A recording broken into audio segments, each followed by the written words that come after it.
Let's take a look at Spencer Petras' numbers, Don. I know this has been a hot topic with people. A lot of people are attacking Brian and the offensive play calling, but Spencer certainly played a large role in this loss. Very similar numbers, actually, to last week. So last week against Penn State, let me pull up the numbers for Spencer last week.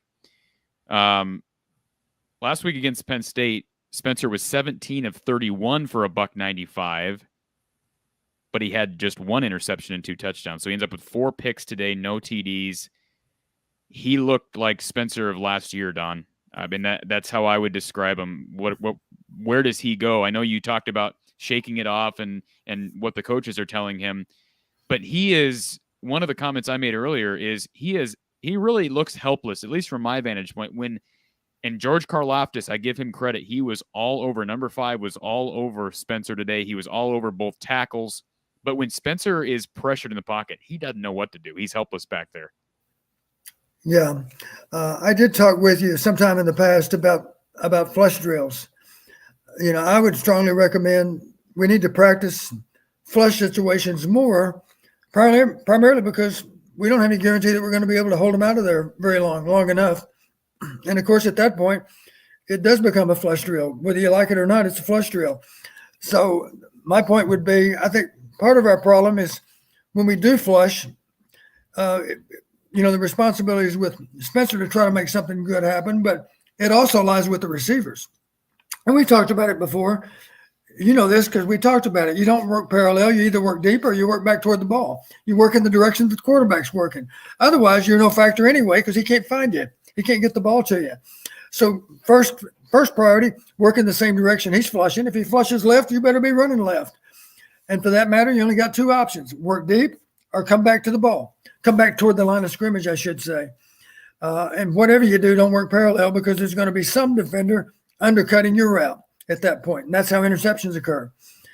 So it looks to me like we're not very good when the play breaks down, as you said. And part of the problem, of course, is Spencer's below average just in terms of escapability.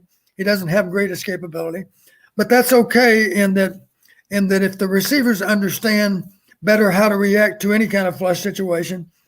And, of course, it all starts with if we can just avoid 3rd and long, avoid 2nd and long, if we can better and more efficient on 1st and 2nd downs, because right now our percentages of third down are too much long yardage and not enough short yardage.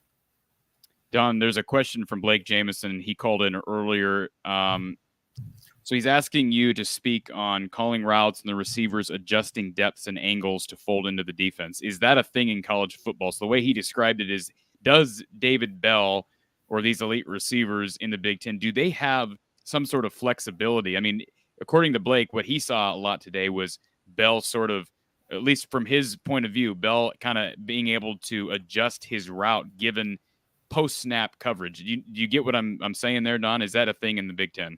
Yeah, we had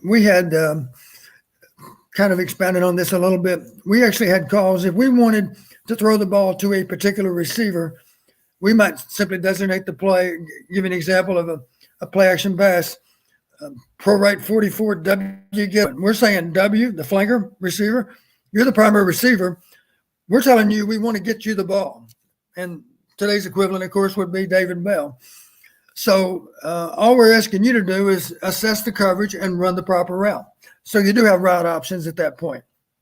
And, of course, an experienced receiver like David Bell can generally have a good idea as to how to adjust his route to take care of the particular coverage. And I think we saw that today. Certainly he has the ability. He's one of the more – I think he's the best receiver in the Big Ten, Don. Maybe I'm certainly biased after what we saw today. I know everybody's gushing over Dotson and Freifogel and even Demas for Maryland. There's a lot of good wide receivers. This is not the year of the quarterback in the Big Ten, Don, but it's the year of the wide receiver. Am I wrong? Yeah, I think you're right. And honestly, I would give the edge to Bell.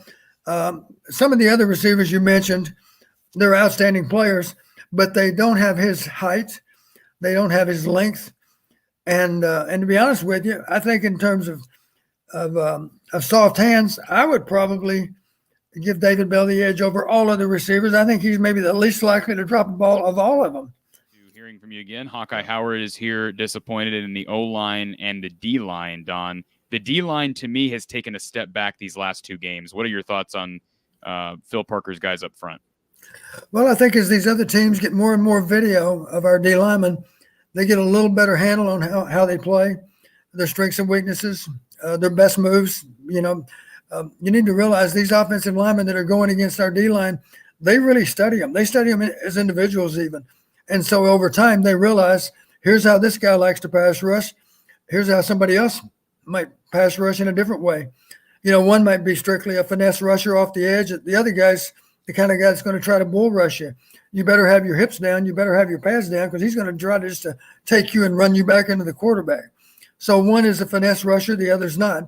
You need to have an idea, of course, of how each individual plays. And I'm sure as they get more and more video of our guys, even if we're playing 8 D linemen, typically you only have to worry about studying maybe 2 or 3 of them, depending on what position you play. Obviously, if you're playing tackle, it's probably either one defensive end or the other, or of course we do sub. So theoretically, there might be as many as 4 defensive ends you need to study. And the same way with inside players, centers and guards, you got 2 inside defenders that you need to have an idea about, and of course they're 2 backups. So at the most, you need to concentrate on 4 players and just identify how they play differently, because they're all different animals. They all have strengths and weaknesses that are maybe different from one player to the next. And just have an awareness of who you're going against. This guy's a finesse player. He's going to try to outrun you. This guy's going to try to run you over. Adjust accordingly. And Don, Bob makes the comment he thought the O-line would be better by this point. Where would you rate development right now with these tackles, especially DeYoung and with Richmond, along with the interior that was down Cody Ince? Cody Ince, I don't believe, got a snap today. I believe he was down with an injury. So how would you rate the development of this O-line? Well, I mentioned a week or 2 ago, from one week to the next, they're becoming smarter players. They're learning from their mistakes. But here's the bad news. It's hard to get bigger, faster, stronger from one week to the next. It doesn't happen. That's the kind of thing that happens from one season to the next. So, we can't change their physical skills much at all. What we can do, of course, is be sure they become smarter players from one week to the next.